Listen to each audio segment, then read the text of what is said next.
And also earlier this morning, I spoke with Volodymyr Solovyov.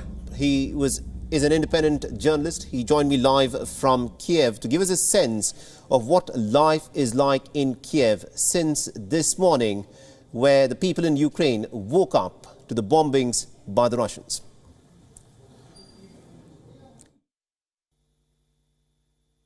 Good morning. Yes, indeed, this is a very troubling morning. Ukrainians have woken up to a totally different country, the country which has been openly invaded by a nuclear power such as Russia. I myself, I woke up at around 5 in the morning to the sounds of explosions here on the outskirts of Kyiv. I also heard the fighter jets flying over. And all of my friends I've been in touch with that are here in Kyiv, they pretty much have the same feeling of anxiety, feeling of concern, and obviously not knowing what to do right now. From the military standpoint, Ukraine is in much worse position than Russia. Ukrainian army, to be honest, has just started emerging in 2014 when it first faced with this Russian military aggression. And even though in the last 8 years the military capabilities, the preparedness of Ukrainian army has improved, of course it's nothing to compare with the capabilities of Russian military complex, of Russian military state.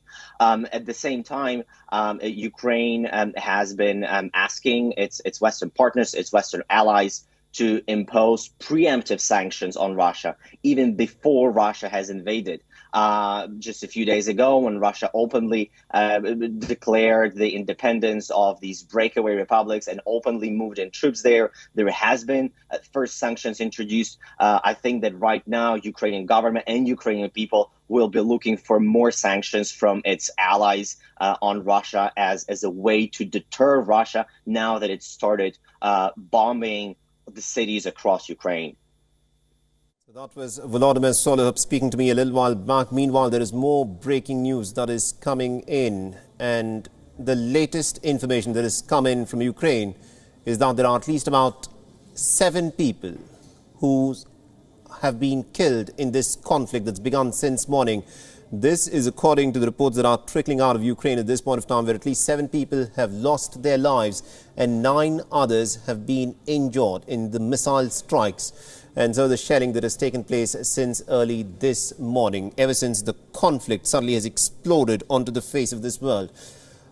These are the visuals, very concerning visuals that are coming out of Ukraine in terms of the facilities in different Ukrainian cities that have been systematically targeted by the Russians. More information is waited in terms of what Russia is going about systematically targeting and why these cities, such as Kiev and Kharkiv and Odessa, why is it that these cities that are so far away from the breakaway regions of Donetsk and Luhansk, why has Russia targeted them virtually without any provocation whatsoever? Details are of course awaited, but this is the latest figure in terms of the casualties that has come in. 7 people have been killed and 9 others injured. The Ukrainian president, when we heard him speak a little while back, he said that Ukraine is willing to fight back.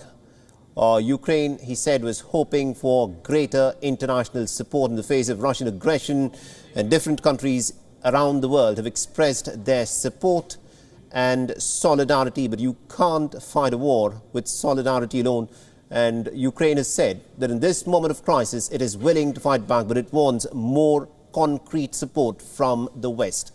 This is, of course, a war that has the potential to rewrite the security framework of Europe. This is being dubbed as the worst security crisis, the worst military crisis in Europe since the end of the Second World War back in 1945.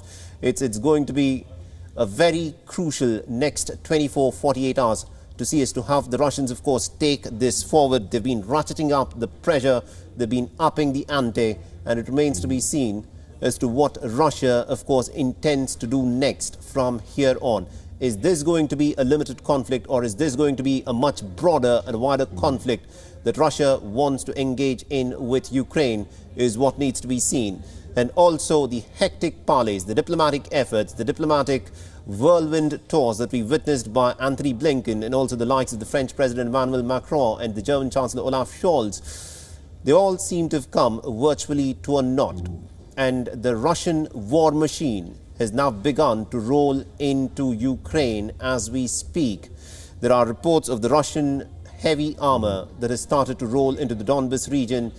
And this, of course, has been accompanied by missile strikes that have taken place not just in the troubled Donbas region, but indeed in different parts of Ukraine. Several cities that have come under attack through missile strikes. It's still not very clear what is the nature of these missile strikes that have taken place on Ukraine. All of this, of course, is information that will, of course, trickle out. But these are the very first visuals that we are getting of the devastation that is being wreaked on the people in Ukraine in a war that Ukraine has no chance at this point of time or choice of avoiding. This is a war that is being imposed on Ukraine by the Russians on the demand that the West should fulfill some of the security guarantees that Russia has. Russia had said that the West should not cross certain clear red lines.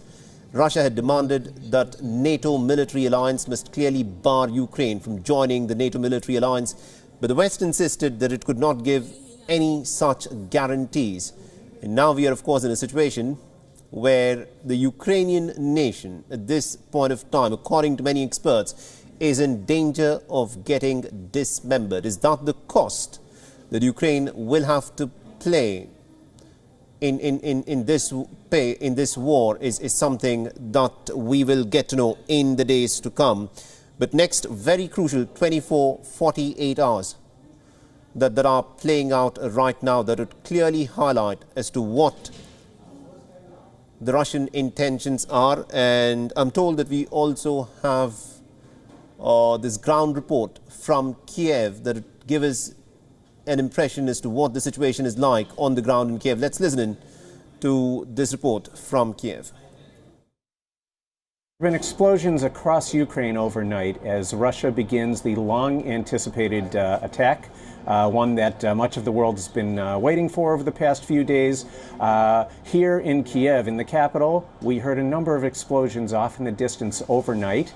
That sort of jolted the city awake, and more recently air raid sirens indicating that some of these attacks are getting closer. For the time being, if you look behind me, it feels like life is normal. There's people milling about, walking around, going about their daily business, traffic is flowing, and so forth. But overnight, the government did declare a state of emergency, and we can imagine that in the coming hours there will be more instructions ordering people to take safety precautions and probably to stay at home. For the time being, condemnations from around the world, from the US, from NATO, an appeal from the United Nations to Russia to please stop. But coming out of Moscow, for now, only defiance. President Putin vowing to continue and vowing that there will be severe consequences if the world tries to stop him. All right, so that's just a glimpse of what life looks like in Kiev at this point of time. Remember, there were explosions that were heard earlier this morning, even in Kiev as well. So the Russian incursion that we had been talking about for so many weeks has now well and truly begun.